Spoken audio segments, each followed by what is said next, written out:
Okay, so I just wanted to do a quick video expressing what I think is the difference between different styles of scale use in jazz and what that means. And there's really three concepts I want to touch on. One, key. Two, scale use for improvisation. Three, chord scales. They're three separate things, okay? So, keys, well, that goes back to the origins of tonal music in the 17th century, 16th century, whatever, and think of Bach and Mozart and all the rest of it. They wrote music based around keys, okay? And the key is basically identified as major or minor, but can involve digressions to closely related areas. So, for example, it might be music in C major, but we might go to F for a bit and A minor for a bit, right? So, for example, if I say the song Beautiful Love is in the key of D minor, because it starts and finishes in that key, and the melody is clearly based on the scale of that particular key. And if I play it through,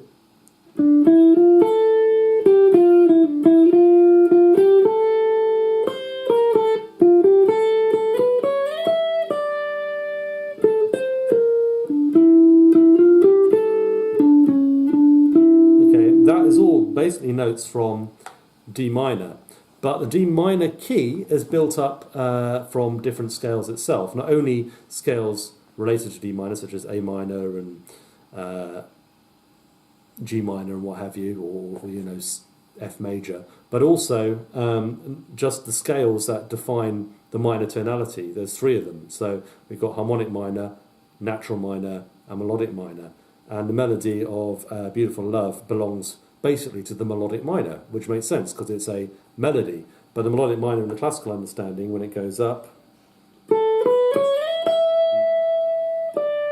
has a sharp, has a natural sixth and a natural seventh in, and when it descends, has a flat seven and a flat six in it, right?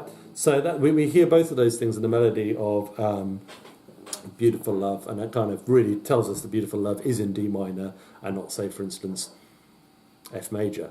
Now that's a big distinction to make for me, because a lot of the melodies of these standards that we play are based on basically diatonic melodies with perhaps a couple of notes. If you look at something like Stella by Starlight, which is a very complicated chord progression, you'll notice that most of the song is basically in B flat, and there might be like an E somewhere along the line or something, and at the end there's like a G flat, But other than that, it's basically diatonic. So the melodies of standards are pretty diatonic, and they generally follow the rules of classical melody writing, which is something which I don't think people say that often. But when I noticed it, I was a bit like, oh yeah. Okay, so there's that. So and then the third thing, chord scale theory, is a different way of analysing things. So, for instance, in the case of Beautiful Love, chord scale theory takes each chord in the progression and thinks about the scales, and it does so by thinking about the way the melody notes relate to the chords. And there's usually notes within a scale that can fit that particular chord. So, for instance, if we look at the first chord of Beautiful Love, it's E half diminished, but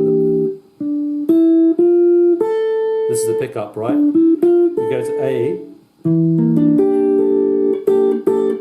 So we kind of got a, what you might call an 11th over the E minor 7 flat 5. Very common, by the way.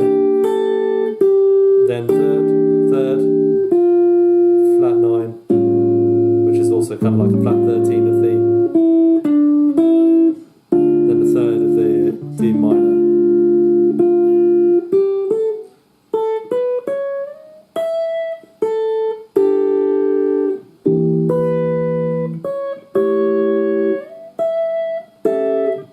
And so on. So we're relating those, each chord has a different scale, and it's a bit of a weird one, because obviously in this case it's quite sparse melody over the chords, but if we were to solo on them, we would build a separate scale on each chord, okay? And that's kind of a new thing. That's kind of from the 60s onwards, really. So I just wanted to give you a concrete example of how that approach differs. So we might say, for instance, that the whole song Beautiful Love is in D minor, and that's most clearly seen by the melody, which is essentially diatonic to D minor, right? Scalically, we might think, okay, well, what sort of a line would we play on this chord? And we would say, well, these three chords, if we don't play a seventh or anything on the D minor, they all belong to the D harmonic minor. Then that's F major.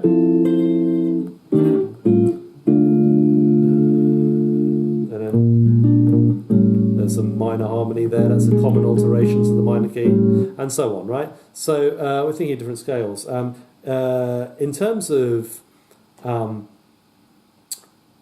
bebop improvisation, there's two real separate types of scales that I've kind of thought of, and the first is a scale that outlines a chord, right?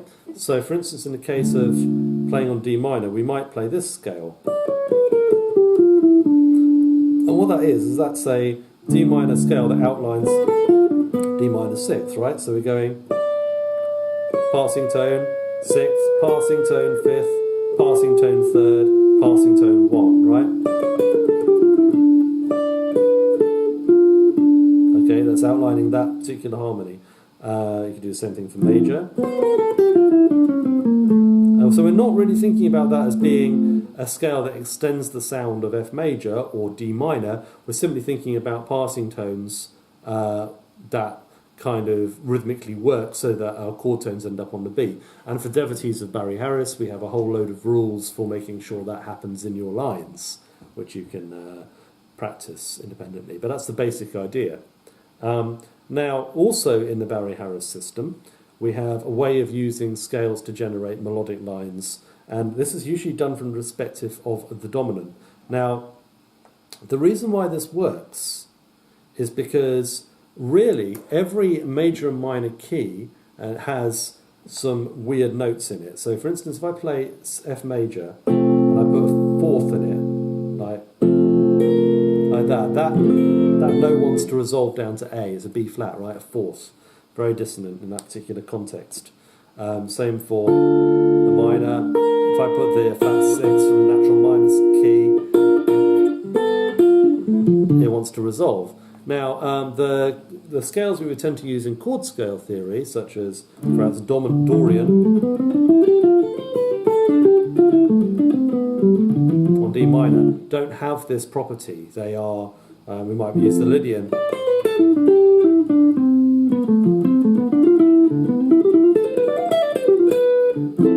All those notes are good sounding notes, but if we play F, we need to know what we're doing. We need to resolve it, right? So what Mark Levine calls a handle with care note, right? So these are properties of the traditional scales, and actually it's kind of what makes them work harmonically. So for instance, the flat sixth and the seventh together create that, you know, with the fourth as well.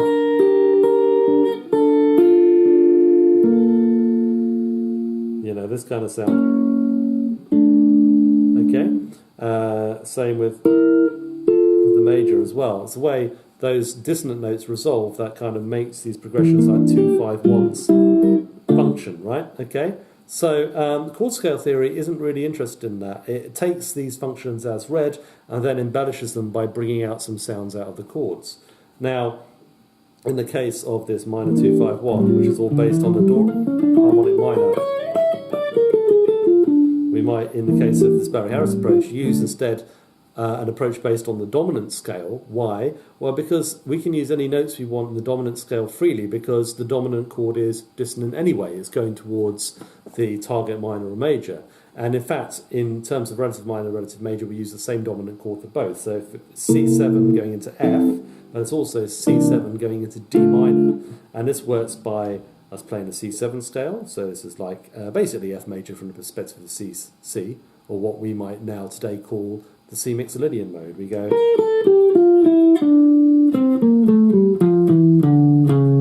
and then we raise the C to a C sharp and resolve like that.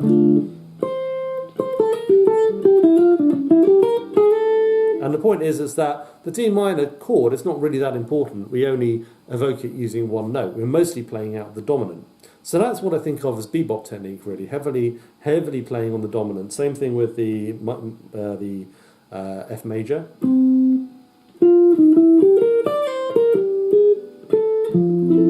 Just enough to resolve. We don't need much, okay? So that type of harmony is very directional. So we've gone from thinking of everything being in the key of D, harmonic minor or whatever, together, to thinking of it being like a C7 chord resolving into D minor by the use of some extra chromatics, and the chromatics that we use so happen to be what takes us from a natural minor to a harmonic minor, right?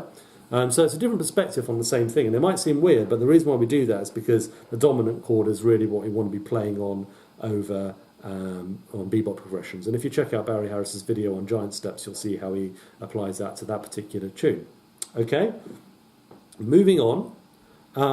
Chord scale theory kind of goes one step further by taking each chord and making its own isolated scale. So in the case of this 2-5-1, we would then use low career natural 2 on E half diminished, and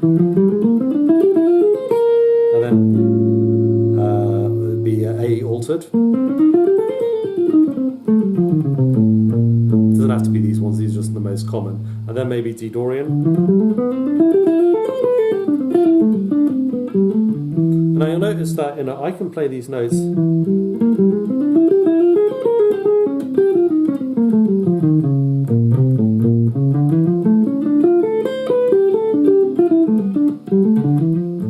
in any order I want, and they will be in some way redolent of the sound of those chords. So that's basically the difference between the three different styles of use. So if we're using scales, we're not necessarily using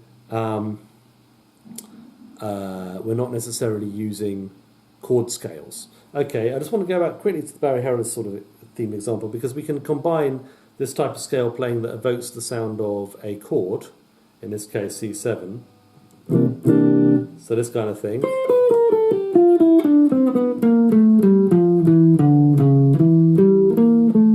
with this sort of sound with a C sharp, which is of course from a certain perspective D harmonic minor going into D minor. So it gives you that was again.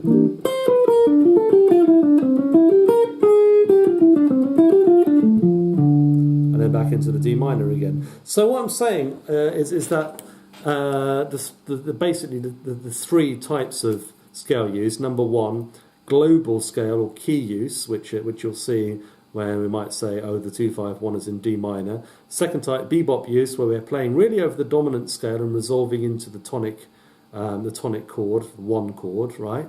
And also using scale notes as passing tones rather than harmonically. And then thirdly, we'll be using chord scales to extend the sound of the chords as they are already written. But, so kind of taking us slightly outside of the key, if you like. And those are the three separate, subtle divisions of scale use that I've found so far. You can think of them as classical, bebop, and contemporary jazz, if you like, or modern jazz. I just want to give you another example, which is how we might use the distinction between a harmonic note and a melodic note, which I'm always going on about, but I think it's quite subtle. Now, if I play a C7 again, what I might choose to do is solo on a G minor on top of that. The reason being that it's a 2-5 connection, right? Now if I do that,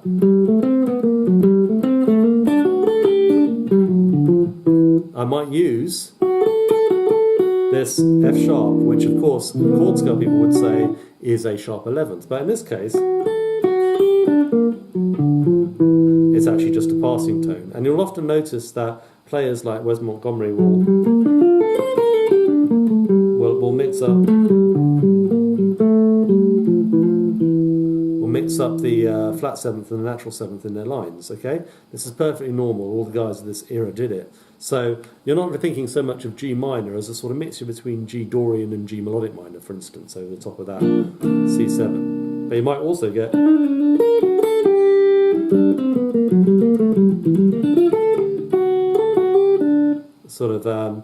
you might get what am I trying to say? You might get a mixture of harmonic minor, all the minor scales together. So it's just a minor line. Okay. Now there's a few examples. For example, in Charlie Parker's solo on Moose the Mooch, where he goes down to the sharp 11th of the D7 chord like that, and that kind of also, Take the A Train by Duke Ellington is a classic example. And that playing the sharp 11th of the chord is kind of perhaps moving slightly more towards that kind of chord scale logic. Now, There's also lines which finish on the ninth, so I could be going, you know, let me think. Yeah, so things like. Now, in chord scale terms, that would be a ninth, so I'd be thinking about maybe the C Lydian or something, you know, sorry, F Lydian or something over that chord. But in fact, you could just see it as he was putting another triad over the top. What did Parker mean by that?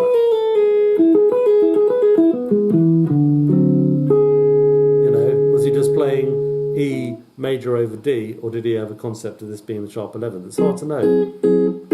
So there's a certain amount of ambiguity, and also a slippery slope between the different things. For instance, Barry Harris talks about, in the tune All the Things You Are, he talks about playing over the D flat major chord in the first A section.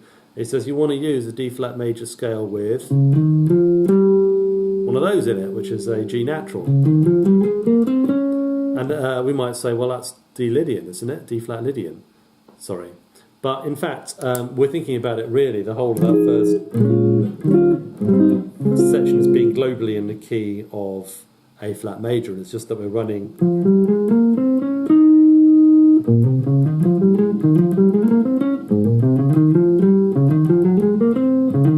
Sorry, I got it wrong there. We're just running the various chords up and down to the 7th based on where they are within that diatonic key, and then when the key changes it goes to C major, going first using a, you know, a D half diminished G7 flat 9 chord, which kind of implies C relative minor for a bit, and that kind of fits in with our overall. Normally we go to 3 minor in the key of A flat. These are like secondary dominants, but instead we go to the major, right? So it's a bit of a surprise. But because we're thinking in A flat major until that point, it makes sense to use the minor 251. Okay, that's kind of another video in that just alone. But my point is that globally thinking within the key is kind of important, as well as thinking locally in terms of modes and stuff. Because if you were just thinking in terms of modes, then you would be playing outside of the key, because you'd be going, oh, each chord is considered completely separately. Whereas, in fact, an intelligent improviser will make decisions based on the overall key of that section of the music, little local details in the harmony, and voice leading things where they want to get into different chords, or things that they want to bring out in the harmony. So for me, it's kind of a mixture between like 90% of the time playing as diatonically and as vanilla-ly, or as vanilla as possible, and then every so often just bringing out a little bit of cool harmony. So for instance, if I give you an example from Beautiful Love, I might be playing mostly diatonically, in this case in sort of D minor.